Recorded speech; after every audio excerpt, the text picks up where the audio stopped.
navigating holiday clutter and having a stress-free festive season. We're simplifying gift giving and creating meaningful traditions. Stay tuned.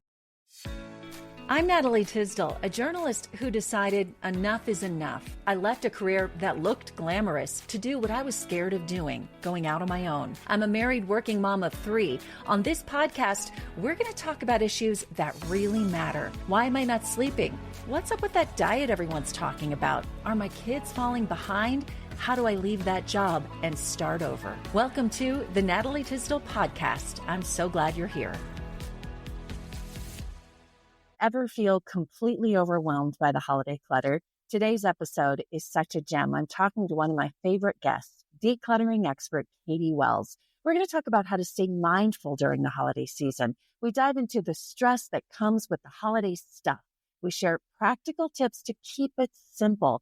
Also, Katy has some wonderful advice on creating lasting memories without the clutter and how we can teach our kids that the holidays are about so much more than just the gifts. We even touch on the emotional side of letting go of stuff and how we can be more mindful and intentional. Before we dive in, don't forget to subscribe to the podcast and head on over to natalietysdal.com where you'll find my weekly newsletter where you can sign up. Trust me, you don't want to miss out on some of this great content and extra goodies that I have there. All right, it's holiday time and I want to help you out and make it easier. Let's get into today's interview. Katy, this is the time of year where we need to be very mindful of stuff because it can be overwhelming, especially right after the holidays when you're trying to put everything away and organize it. So let's get right into Christmas, the holidays, and staying mindful of being minimalist. I think there is this interesting feeling that comes up for a lot of us this time of year, especially if you've tried to declutter, if you have been decluttering and organizing and wanting to simplify your life, how, the sad and unfortunate reality is sometimes with traditional holiday traditions or how a lot of us were raised is it comes with this massive influx of stuff. And some of this is really great things. We can't knock it all, like, gifts. Some of them we want, some of them we don't. Toys, if we have younger kids, holiday decor and all of these things can really make our homes feel stressed. The reality is, and I know I've shared this with you before, but it's a good reminder for all of us, is there's a particular study done many years ago. And what they found is there is a direct correlation between the amount of stuff in your home and your stress levels. And so again, even though these are good things, a lot of them, the Christmas tree, the stockings, the decor, the stuff we do want, some of us moms, women, people can get really overwhelmed and like more triggered and lose our patience, even though we're trying to embrace the goodness. So I think keeping that in mind, and for me, it's really about finding a balance for your season of life, what you're willing to dedicate, doing and preserving from your traditions and making that feel like more of a harmonious balance. So I think a great place to start as we're heading into the holiday season could just be, do the holidays always have to look like this? And one question I always ask myself every single year is, at this time last year, was I stressed out about anything in particular that I have, that's in my control to change this year? Is a tradition too overwhelming? Is travel too overwhelming right now? Maybe instead of baking cookies from scratch, I go buy dough and then just still have the decorating the cookies with the kids, but it's simpler for me. Maybe it's less decorations. Maybe it's less spending. Maybe instead of buying 15 per child, it's 8 or 6. So I think having those regular reflection points and evaluations can really guide you in the direction that could be a good starting point for simplifying the holidays and reducing the stress. And again, we want to enjoy like the ooey gooey feelings of the holiday season, and stuff and clutter are a really big distraction from that. Well, and we want to be sure that we are teaching our kids that the holidays aren't necessarily about stuff. Stuff is fun. Gifts are fun. But if we're giving all of that and we're making it about that, then they're going to learn those same things. So creating the traditions, I have to admit, like I was out at the store and I haven't put up lights or anything yet. I'm itching to, but I saw things that we have just moved last year. So we decluttered a lot. A lot of the stuff that I had put out every year, I don't have anymore. But I was at the store and I started seeing like placemats and candles and these things that I kind of just got rid of. And I had this moment of, oh, oh, that would be, nope, I'm not going to do it. Like I have to remind myself it's not about the stuff. And I just got rid of stuff. And so how do you advise people in getting through that mental just habit, really? Yeah, a lot of us buy just mindlessly, right? Or we're so, I mean, think about the exposure of advertisements we see. I might hop on Instagram to post something about decluttering, and then I immediately see an influencer promoting a really cute purse. I'm like, ooh, I like that. And then I see an ad for a necklace. I'm like, that's really cute. It's like, how do you stop yourself? How do you stop? Because you don't even realize you're doing it. This question is complex, it's nuanced, but I think one great kind of 30,000 foot view perspective on this is to understand that identity drives behavior. Our identities, and we have multiple identities, right? Mother, entrepreneur, whatever, right? You name it, whatever your identities are, these drive what we buy, what we think we should buy, the way we want to be perceived by other people. I mean, everything. And so from a consumption standpoint, that's a big factor. And a lot of it is like, it's subconscious, right? It's not things that necessarily live on the surface that we're aware of. But when I started to declutter and realized I needed to pull the weed out by the root instead of chopping it at surface level, because I was a massive, like every day I bought something, every single day online. I was like, and I still get stressed and anxious sometimes, right? But over the years, tapping into my identity as a simplifier has really helped curb some of that, right? Again, I still have to practice really like practical things, whether that's, hey, if I see an ad, I can just like a mantra I kind of have in place is, that purse is beautiful, it's cute, I'm going to appreciate it from a distance. I don't need that because guess what? I already have 2 or 3 purses I love. So because, with social media and advertising specifically, they know what they are doing. They study human psychology. They know that they want us to compare ourselves. And as the quote says, comparison is the thief of joy. I tell my kids this all the time, that who are 8, 9.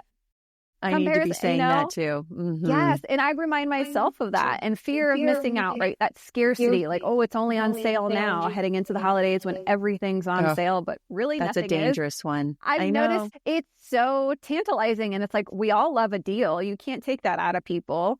And so it's kind of having your identity and your North Star. Like when we have our North Star, or, a great way to put this is like, what's your big why for wanting to simplify? That can be like your grounding piece in those moments when your prefrontal cortex is hijacked, right? That's your like command center where it's like logic, planning, prioritizing. I'm a simplifier. I don't buy stuff. I just decluttered that. But then it's like, ooh, I want that. Ooh, I want to feel a certain way. Because when we buy things, we're buying beliefs, emotions, stories, aspirational identities. Like it can go pretty deep. Sometimes, yes, it is just cute. Dialing it back and going, so identity and big why can be really big grounding techniques. Let's talk about gifting and simplifying the gifting. So I have kids a little bit older than you. You're really in that young stage, the fun stage, the Santa stage. But let's talk about different levels of gifting. For me, it's kids who don't live here.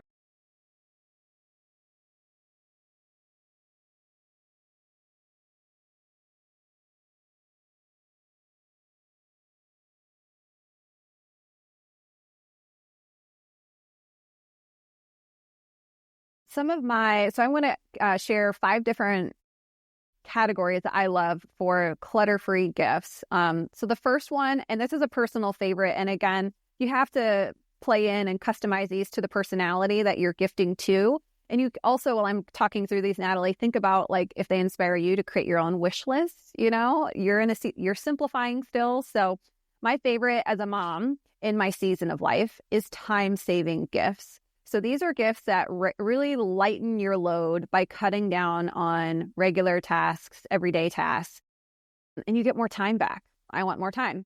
That's my love language. So perhaps it's a gift card or a short-term subscription for like a meal delivery service. Especially your girls are off, right? They're young. I didn't like to cook when I was young. I still don't. So it hits that bucket too. That would be helpful for them. House cleaning services. I mean, I would love that. Babysitting, pet care, things like that. Anything, again, that's going to lighten their load. Yeah. Experience gifts is one that probably gets the most, it's like the biggest buzzword, I think, as far as a clutter-free item, but I think people really love these, and me too, because it helps create those lasting memories through experiences. So again, these are promoting connection, quality time, concert or event tickets. I mean, you don't have to get like your daughter a Taylor Swift ticket. I'm sure she'd appreciate that and love that if she's a Swiftie, but it could be something more simple and, local to your area. Classes or workshops, local or online, can be really great. Travel adventures, things like that. And if you're not taking the adventure together or taking it soon, you could create a little homemade like voucher that's in a card that they open. So don't think that because some of these things aren't necessarily physical or, come wrapped in a box, that it's not meaningful to the person. I can't tell you how many people I talk to who are worried to talk to family members where it's like we're stuck in this gifting mentality, and it's like I buy you something, you buy me something, and it's just rote and kind of automatic. But finances this time of year, it's so much pressure. And so I find that when my students are able to just broach the conversation with their families and say, what if we did gifting a little bit different this year? What if we all did one family gift and we had this experience together. We went to a concert or went into town and saw the lights together and just simplified gifting. And every single time my student comes back to me and goes, it was so well received. And the family members go, oh my God, I'm so glad. I've been so overwhelmed and stressed about this. I'm so glad you brought this up. Thank you. We worry, like, am I failing my family for not keeping up with the tradition? Or maybe I should do this just because we've always done it. But you'd be surprised. So those are two. Digital gifts are also a great one. Consumable gifts would be anything that would be consumed over time. Those are great. Bath bombs, gourmet treats. I mean, I love like charcuterie stuff. I'm here for it. So anyone that gives me cheese, I'm like a dog. Like if you give me cheese once, I'm like your best. I'm like, oh, she gave me cheese. I love her.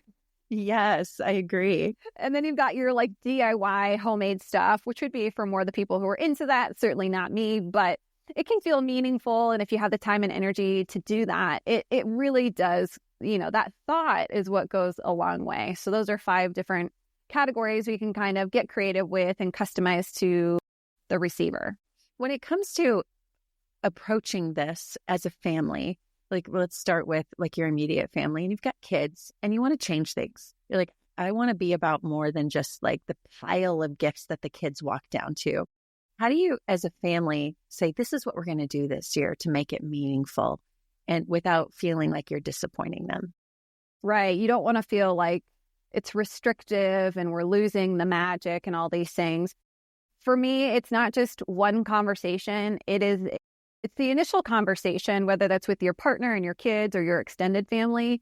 But, we need to address the elephant in the room, right? And for some of us, it's the expense of the holidays. Some of us, it's just the chaos from the clutter and, the added pressure and all of that. And just being vulnerable, really, and saying, listen, I've noticed that, some of the best parts of the holiday season, I'm not even able to enjoy because I'm so overwhelmed with all the clutter and mess after.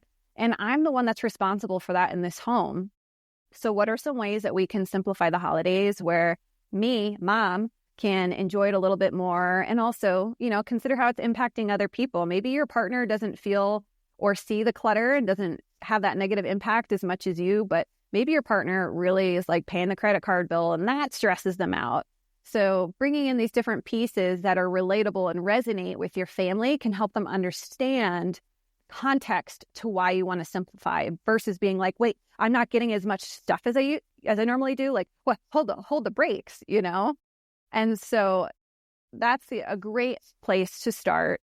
And, then you also need to bring in the reason for the season, Yeah. So we all tend to get wrapped up in the consumer aspect of the holiday season. That's how it's fed to us. And we need to keep those conversations going. It doesn't stop after the holidays, and it can come up in natural conversations. Like I said, comparison is the thief of joy was one example. I tell my kids that all the time. And I know I will tell them that Christmas Day when they find out their best friend gets a Nintendo Switch and they didn't, It's a lifelong thing we need to help instill and encourage and model. But we have to start with just being honest and see where that takes us. Yeah.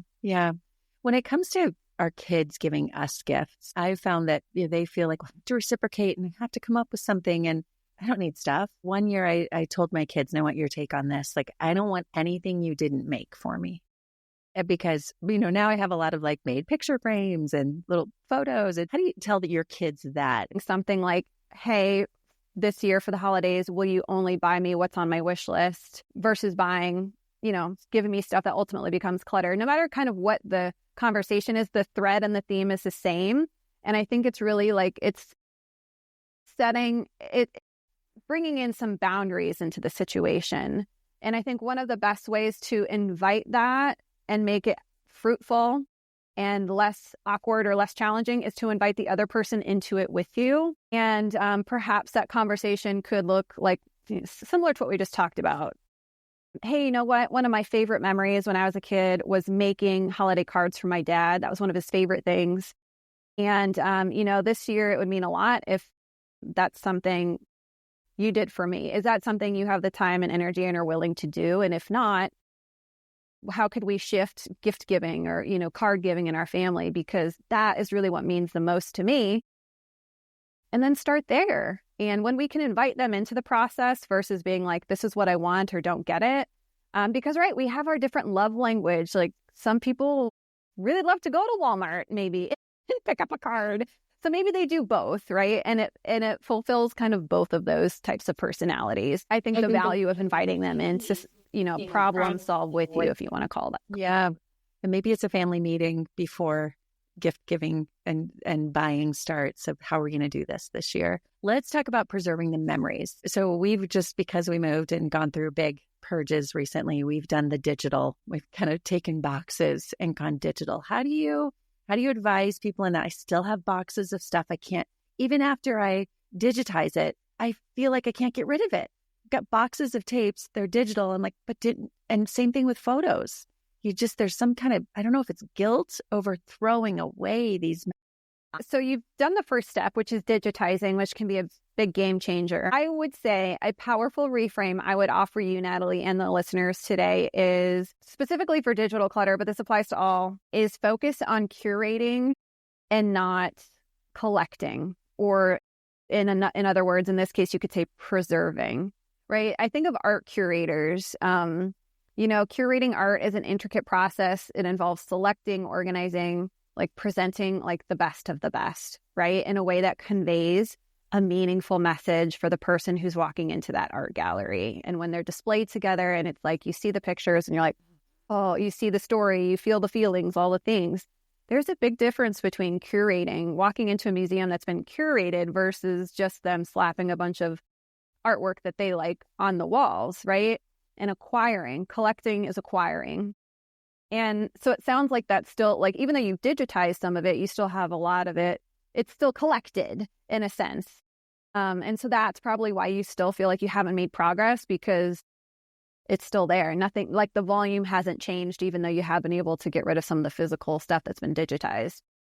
So you have to focus on the ones that tell the best story. If this really changed everything for me from a sentimental perspective too. If everything is special, then nothing really is.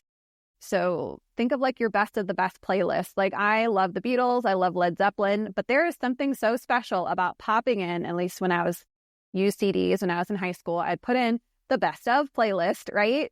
That is a curation versus having 18 CDs and listening to one or two songs off of each of them, right? It's a good example. Yeah. Yeah, and the best of the best. Mm-hmm. Yes, and you can simplify and still honor the memories. I want to share a study because this is one big thing that you're keying into here.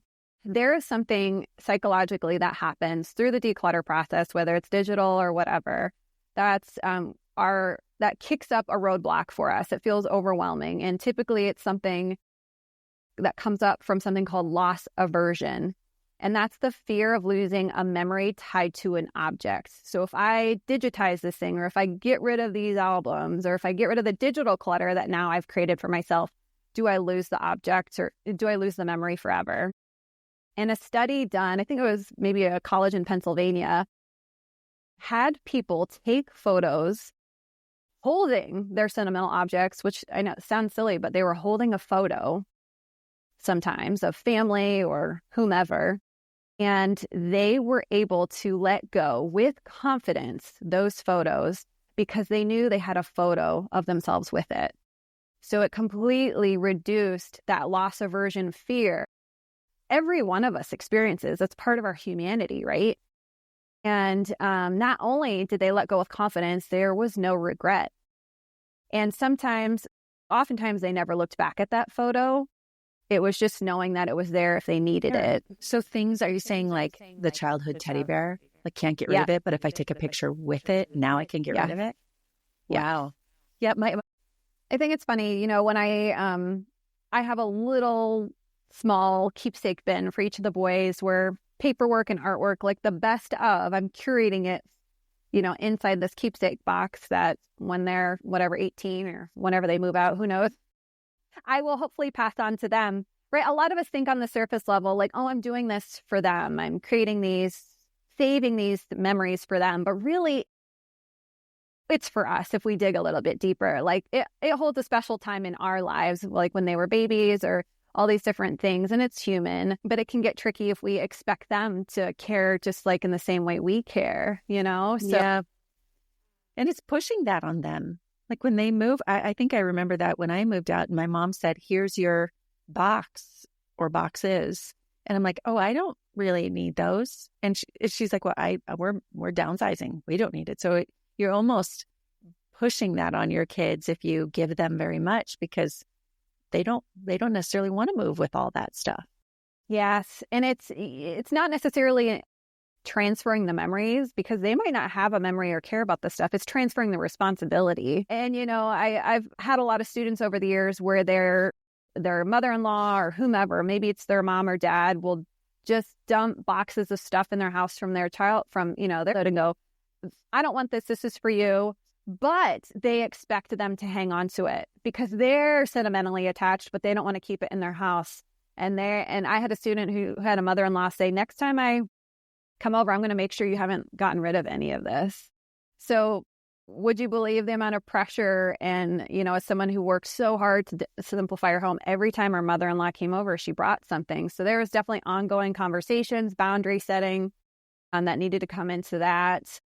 But we can't expect our kids or anyone. I mean, I'm sure you've related to this, Natalie. You and your husband can look at the exact same item and he'll be like, chuck it, clutter. And you're like, but wait, because we all have a different value lens. So being able to honor that, respect it, give everyone grace and permission. And like, here's the thing.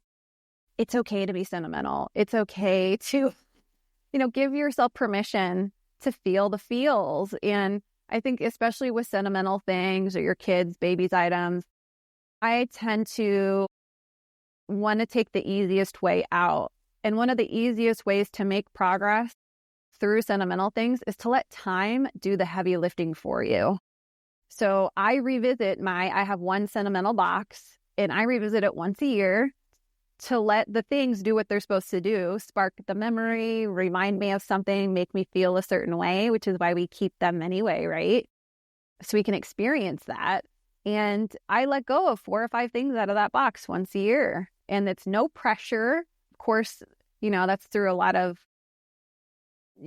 internal work over the years. I didn't only always have one box. But if you have the resources and capacity to have a little extra time to go through those, it can do a lot. Time, right? Just time passing can do a lot more. I really think that's great advice. It gives you just that feeling of, and then maybe we talk another time about decluttering digitally, because all of a sudden now you've got all these pictures and I look back and I know for a lot of people, it's like, I've got 10,000 pictures. How do I organize those?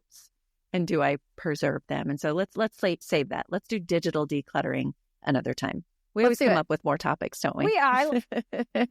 Because they're endless and they're so important. Yeah. Well, happy holidays to you all. I know you've gone through a lot with the flooding, and I know that probably makes you rethink.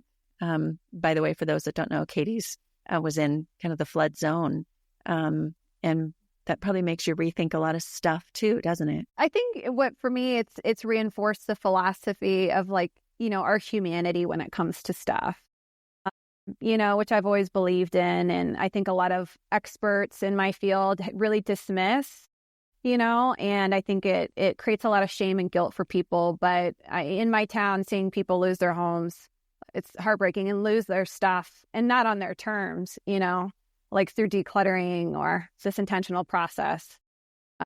It just reinforces, why I do what I do and why I teach what I teach. So yeah, thank you for your kind words. Yeah, I know you're staying with your family out in Iowa, and I'm getting ready to go back. So the best to you and all of that process, and your friends and neighbors in there too. Thank you. Yeah, and happy holidays to you. Happy Thanks holidays. Again for your time. Thank you for joining the Natalie Tysdal podcast.